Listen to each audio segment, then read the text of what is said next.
I think the hardest part about weight loss is not knowing what to eat, but not cheating and breaking the rules while you are on a weight loss journey. I know when you are on a weight loss journey, it might be difficult for you to stay away from foods that aren't as good for you. I think there is a big misconception around cheat days today. People really don't know what constitutes as a cheat day, and especially if you're following a specific type of diet for weight loss, like the ketogenic diet or paleo or veganism, you don't really know what cheating means and is it a good or is it a bad thing.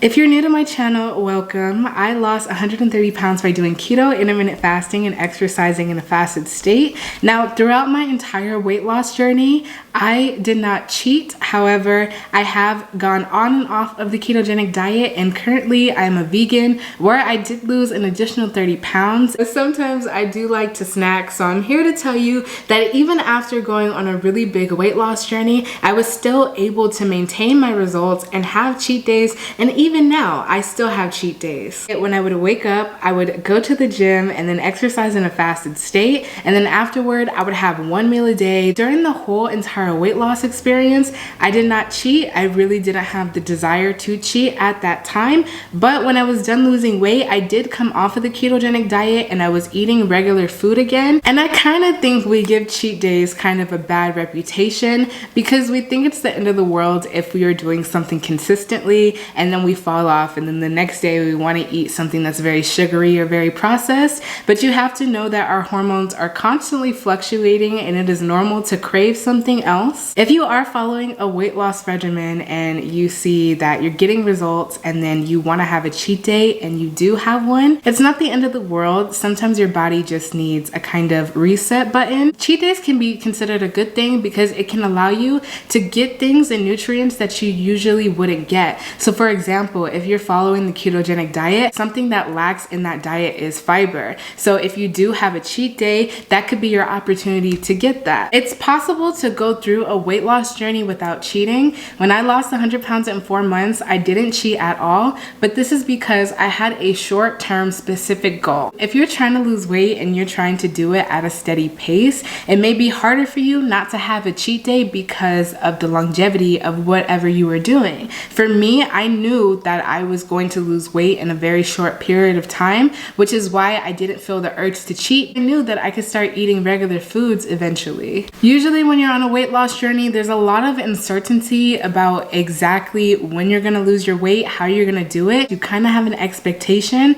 So it's a little bit different when your goal is very specific versus when your goal is more long-term. To be on a successful weight loss journey, you have to be disciplined in some nature, and part of that discipline is staying away from bad foods that you know are gonna make you gain weight. When you are on a weight loss journey, you have to put your body underneath certain stress it hasn't experienced before. So it's going to be hard and it's going to be uncomfortable. Before you have a cheat day, here are some things that you can consider first. The first thing that you can consider is, are you drinking enough water? If you are on a weight loss journey or just in general, you should be drinking tons of water all day.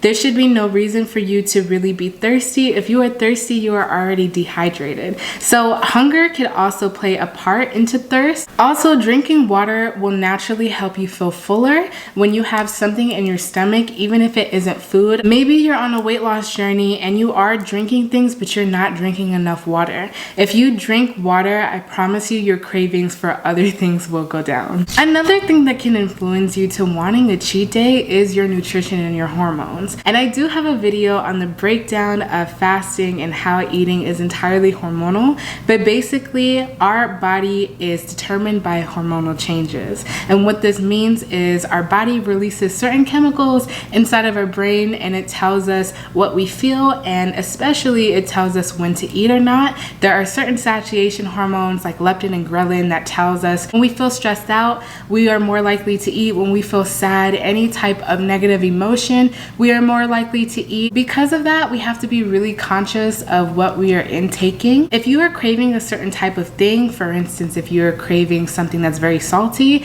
you have to really look inside of your nutrition and see if you are nourishing yourself properly. If you are craving really salty things, that means you aren't getting enough salt. If you are craving a lot of sugar, then that means you're probably eating too much sugar. The same goes with processed food and extra sugar and carbs. If you eat too much of these things, your hormones will definitely get unbalanced. If you are eating your daily caloric intake for the day and you are following your diet properly, you may feel extra hungry, especially if you are just beginning a weight loss journey because of these hormonal changes. If you are eating processed food and then automatically switch to eating whole food, you are going to feel hungrier. You are probably going to not feel satisfied with what you're eating. Your body is trying to figure out exactly what is going on, and usually when we cut off sugar, our blood sugar drops, and this has a bunch of symptoms to go along with that. Usually when you come off of sugar and processed food, it kind of feels like you're getting sick. They call this the keto flu,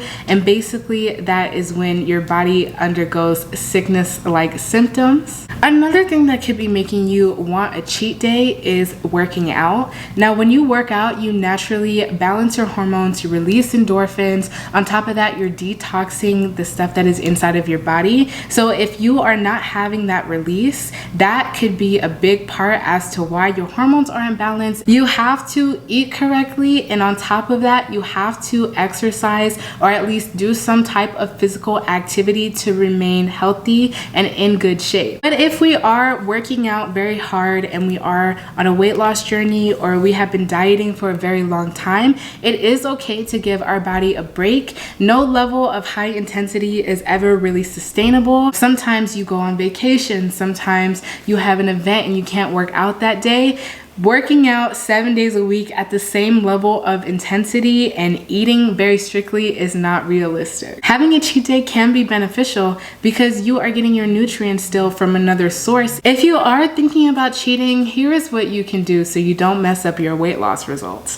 The first thing that you can do is switch everything that you have in your kitchen to sugar-free options. This is kind of the bare minimum for cheat days if you don't want to ruin your weight loss results. And if you are going to eat sugar-free options, make sure that it's either made with the sugar alcohol. Even though sugar alcohol is not really good to consume because you can't really digest it, still it's better than eating processed sugar, or do a natural sugar substitute like stevia. Another idea to help you with cheat days is if you do need to eat something like bread, get the same type of things but choose lower carb options. So what this means is basically if you are having bread, try to find no carb ketogenic bread, or try to find some type of thing that can satisfy your craving and your taste for it, but won't necessarily mess up your weight loss results by indulging in it. There are tons of lower carb options, and the most popular lower carb option is bread products. You can find low carb tortillas or low carb bread basically anywhere, especially at really cheap stores like Walmart or Target. They're always available. Think about the work that you are putting in towards your weight loss journey. Think about, is it really worth messing that up? Now, you can use different kind of alternatives, but if you're doing something disciplinary and you're motivated, you're seeing results, why would you kind of stop that? And as I mentioned previously in the video, a lot of the times we want to have cheat days because we emotionally feel something. If you are properly on a whole food diet, you will naturally feel less hungry. You won't crave these things as much. I know for women it's a little bit complicated because during our menstrual cycle we do have a lot of issues surrounding the hormonal process in it, and it can allow us to feel more hungry. It is impossible to keep up the same level of intensity every single day for the rest of your life. When we gain weight, when we are on a cheat day, a lot of that weight is only water weight. It isn't fat. It takes 3,500 calories in a surplus to gain 1 pound of fat. So if you do have a cheat day and you mysteriously gain 5 pounds, pounds, I promise you it's not fat, it's just water weight. Consistency is key. If you feel like you are pushing your body too much to the point of exhaustion, you may have to replenish yourself with some things that you wouldn't usually eat on a diet. And for those reasons, sometimes your salt could be too low, sometimes you're not getting enough fiber, sometimes you have to break out of your diet to re-nourish yourself, which is okay. Just remember that a cheat day is one specific day, or maybe 2 to 3 specific days a weekend or something. If you go on and off of your diet, you aren't going to lose weight. If you switch from a poor diet to a whole food diet and then you mix them, basically your entire diet would be high carb and high fat. And high carb and high fat diets usually make you gain weight the most. It's okay to give your body a break, and it's okay for you to be forgiving sometimes. Don't beat yourself up and don't think, oh my gosh, I cheated for one day and now all of my results are gonna be ruined, because it's not that simple. I just posted a video on my second YouTube channel where I show you guys realistically what I eat in a day as a vegan. In this video, I show you how I basically handle a cheat day if I'm not doing OMAD or strictly following some type of routine. In October, I am having a group coaching session where you guys can sign up for it on my website. On top of that, in my future videos, I am going to be also giving announcements, and I will be there to listen and hear all of you guys' weight loss questions. Thank you guys so much for watching this video, and I will see you guys in the next one.